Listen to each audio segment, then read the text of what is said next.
Sa ating latest satellite images, patuloy pa rin nating minomonitor yung low pressure area. Ito ho yung naging bagyo at humina at naging isang low pressure area na lamang. Nasa labas pa rin ito ng Philippine Area of Responsibility, mahigit 1,200 kilometers silangan ng northeastern Mindanao. Sa ngayon ho, ito yung base sa ating pinakahuling datos.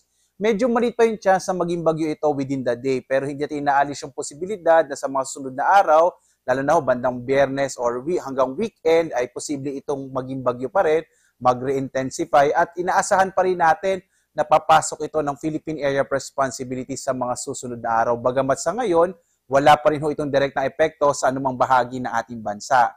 Ang siya nakaka-apekto ngayon sa malaking bahagi ng ating kapuluan ay itong shear line. Ito yung pagitan ng mainit at malamig na hangin, nagdadala ho ng malaking tsansa ng mga pag-ulan, lalong-lalo na ho sa may silangang bahagi ng Luzon at ng Visayas, partikular na sa Bicol region, sa may bahagi ho ng Eastern Visayas, lalong-lalo na ho sa may Samar provinces, gayon din ho sa Quezon, Aurora, ilang bahagi ng Mimaropa, habang ang northeast monsoon o yung amihan ang nakakapekto sa may bahagi ng Northern Luzon na maaaring magdala ho ng pulupulong mahihinang pag-ulan. Sa iba pang bahagi ng ating bansa, dito sa Visayas, sa Mindanao, sa Palawan, inaasahan pa rin natin generally fair weather pa rin tayo habang malaki yung chance ng mga pag-ulan sa hapon hanggang sa gabi. So maliban ho dito sa low pressure area na ating minomonitor, wala na tayo iba pang nakikita na anong mga low pressure area sa labas ng Philippine Area of Responsibility.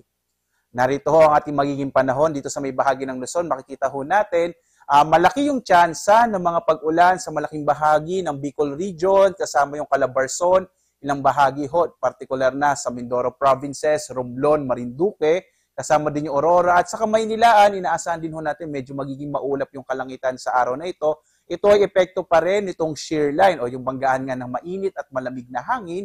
Samantala, dulot ho ng amihan ay inaasahan pa rin natin ang posibilidad na may hinang pag-ulan sa may bahagi naman ng Cagayan Valley, gayon din ho sa ilang bahagi ng Cordillera.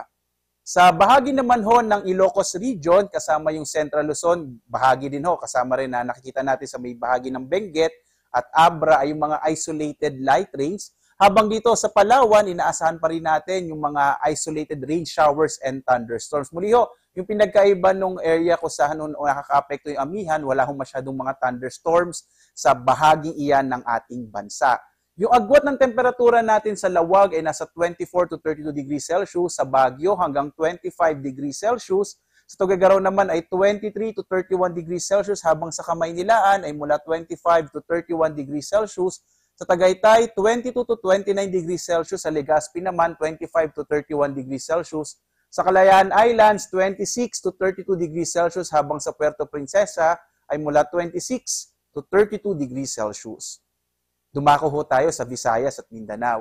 Sa Visayas ho, nakikita ho natin yung mga areas dito sa may Samar Island, partikular na nga yung mga lalawigan ng Northern Samar, Samar at Eastern Samar, malaki yung chance ng mga pag-ulan. Dulot ho yan nitong umiiral pa rin na shear line.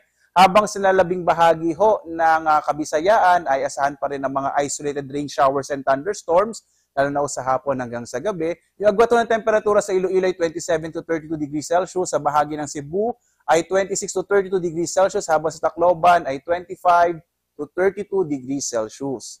Malaking bahagi din ho ng Mindanao ay makararanas din ng generally fair weather habang malaki pa rin yung chance ng mga pag-ulan sa hapon hanggang sa gabi. Minsan no, maabot sa katamtaman hanggang sa kung minsan malalakas na mga pag-ulan, yung dulot ng mga localized thunderstorms. Yung agwat ng temperatura sa Zamboanga, 25 to 33 degrees Celsius, sa bahagi ng Cagayan de Oro, 24 to 31, habang sa Davao, 26 to 33 degrees Celsius.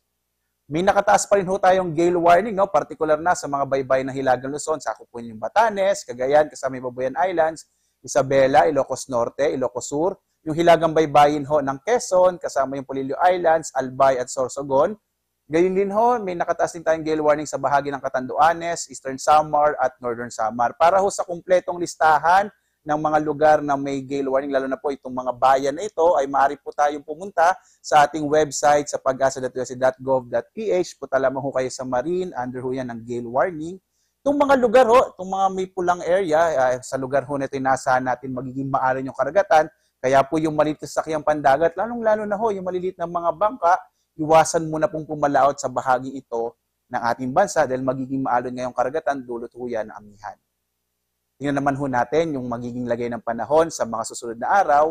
Dito ho sa may Kamaynilaan at Baguio, patuloy yung iiral. Inaasahan natin yung northeast monsoon sa mga susunod na araw. At posible po magdala ng mga isolated o pulo-pulong maihinang pag-ulan. Habang sa Legazpi, sa may bahagi ng Bicol Region, inaasahan natin medyo bababaho kasi yung shear line. At dahil doon bukas medyo mababawasan ho, posible mabawasan yung mga pag-ulan sa Bicol, pero pagdating ho ng Biyernes hanggang weekend ay muling lalakas ho yung mga pag-ulan na mararanasan sa bahagi ng Bicol. Sa Metro Cebu naman, inaasahan din natin magiging maulap yung kalangitan pagdating ng araw ng Biyernes hanggang weekend.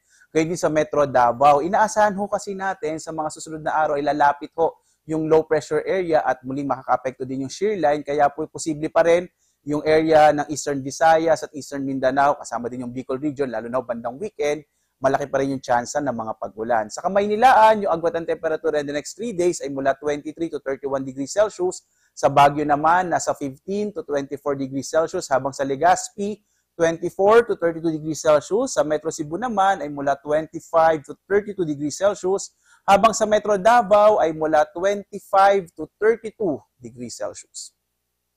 Ang araw ho natin, sisikat mamayang 5:57 na umaga at lulubog, ganap na 5:24 ng hapon.